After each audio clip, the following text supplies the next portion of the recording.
Assalamualaikum warahmatullahi wabarakatuh. Alhamdulillahirabbil alamin. Hamdan wa salaman amma ba'du. Kali ini Ustazah akan membahas cara membaca dan penjelasan hukum-hukum ilmu tajwid di ayat ke-8 surah Al-Baqarah. Kita langsung saja pada pembahasannya dan penjelasannya. Kita perhatikan di sini wa minan ini didengungkan bacanya. Nun bertasydidnya namanya gunnah musyaddadah. Gunnah musyaddadah itu kan ada dua.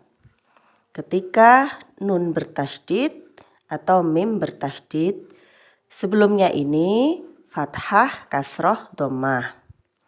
Jadi yang bertanda bertemu yang bertanda, begitu. Yang ada di tengahnya ini masuk hukum al-ta'rif. Al-ta'rif itu kan ada dua, yaitu al-qamariyah dan al-syamsiyah. Ini namanya al-syamsiyah. Ketika tidak ada sukun di atasnya lam, sehingga bacanya masuk. Masuk itu kan dalam ilmu tajwid namanya idgham. Jadi alnya diganti idgham namanya, idgham syamsiyah. Bacanya langsung masuk ke nunnya yang didengungkan, ennya, nan, begitu. Wa minan panjang sedikit saja, panjangnya numpang lewat. Wa minan nasi, sinya pendek, kemudian masuk ke mai, dilamakan, didengungkan, nun sukun atau tanwin bertemu dengan ya, masuk dengan dengung, namanya idgham bi gunnah. Idgham itu masuk, bi itu dengan, gunnah itu dengung, masuk dengan dengung. Hurufnya selain iya ada lagi yang lain. Hurufnya ada 4. Ya, yang lain adalah nun, mim, dan wawu. Ketika ada nun sukun atau tanwin bertemu dengan ya, nun, mim, wawu, ini namanya idgham bi gunnah. Cara membacanya, masukkan ke huruf yang kedua. Nun sukunnya tidak terbaca seolah-olah, karena masuk ke huruf berikutnya. Kemudian dilamakan. Setelah masuk didengungkan atau dilamakan begitu. Mayyaku, tebal, qaf, huruf isti'la. Numpang lewat saja panjangnya. Ketika ada fathah bertemu dengan alif, kasroh bertemu dengan ya sukun, dhammah bertemu dengan waw sukun. Mayyaqulu amanna, ada di depan kalimat amanna, sehingga a, i, u yang dibaca panjang di awal kalimat itu namanya mad badal. Amanna ini sama dengan ini hukumnya. Tadi namanya gunnah musyaddadah. Amanna, numpang lewat saja panjangnya, namanya mad tabi'i. Billah, la ini juga mad tabi'i panjangnya, tetapi dalam kata Allahnya, sebelum kata Allah kan ini tandanya kasroh, namanya lam jalalah tarqiq. Jadi tipis bacanya, billah, bukan billah, tapi billah. Billahi wa bilhi, dengan wa dibaca pendek satu titik saja. Billahi wa bil, langsung masuk ke lam sukun. Ini lamnya terbaca jelas, termasuk dalam hukum al-ta'rif. Yang ini tadi idgham syamsiyah, yang ini idhar qamariyah. Hukum al ada dua, al-syamsiyah atau idgham syamsiyah, dan al-qamariyah atau idhar syamsiyah. Ciri-cirinya kalau izhar itu lamnya terbaca dengan jelas sehingga ditandai dengan adanya sukun. alif, lam, di atas huruf lam ini terdapat sukun. Sedangkan al-syamsiyah atau idgham syamsiyah tidak terdapat sukun. Tidak terdapat sukun karena masuk ke dalam huruf berikutnya. Wabil yau langsung ke u, yaumil langsung masuk ke lam, sama dengan ini hukumnya al-ta'rifnya yaitu izhar qamariyah. Akhiri ini lam ta'rifnya kan sebagai tambahan, akhirinya ini a-nya terdapat di awal kalimat namanya mad badal.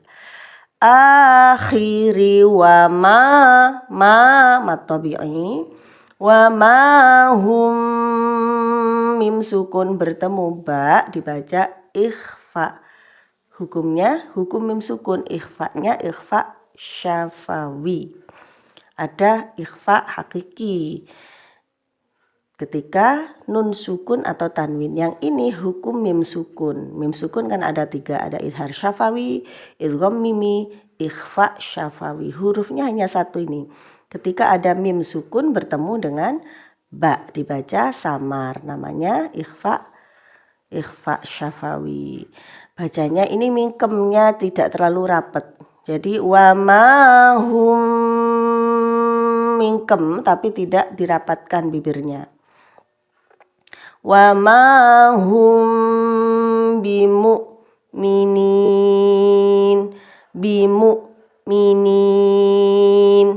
nin ini kan mad bertemu dengan huruf yang disukun karena waqaf. Ini walaupun ada di tengah tetap harus waqaf karena tandanya adalah lazim. Mim kecil ini lazim. Walaupun tidak ada ini juga, ini tetap diwakafkan karena di akhir ayat. Jadi kalau ingin menyempurnakan bacaan Al-Quran, tiap-tiap ayat berhenti. Kalau mau diwasol harus memperhatikan tanda terakhir yang ada di huruf terakhir di akhir ayat. Begitu. Mari kita membaca dengan tempo yang lambat dulu ya. Bacaan dimulai dengan bacaan basmalah dulu. Nanti diulang dengan ta'awud lalu ditutup dengan shadaqallahul azim. 1, 2, 3. Bismillahirrahmanirrahim. Wa minan nasi man yaqulu amanna billahi wa bil yaumil akhiri wa ma hum bimu'minin. Kalau nafasnya berhenti di sini terlalu panjang, misalnya tidak sampai nafasnya, boleh berhenti di sini dengan cara diwakaf di sini. Akhir boleh. Kemudian diulang di sini. Sekarang kita ulang dengan tempo yang sedang. Diulang dengan ta'awud. 1, 2, 3. A'udzu billahi minasyaitonir rajim. Bismillahirrahmanirrahim. Wa minan nasi man yaqulu amanna billahi wa bil yaumil akhiri wa ma hum bimu'minin. Shadaqallahul azim. Itulah tadi penjelasan dari Ustadzah, penjelasan tentang cara membaca surah Al-Baqarah ayat ke-8 disertai dengan penjelasan ilmu tajwid. Mudah-mudahan Allah jadikan ilmu yang barokah manfaat. Assalamualaikum warahmatullahi wabarakatuh.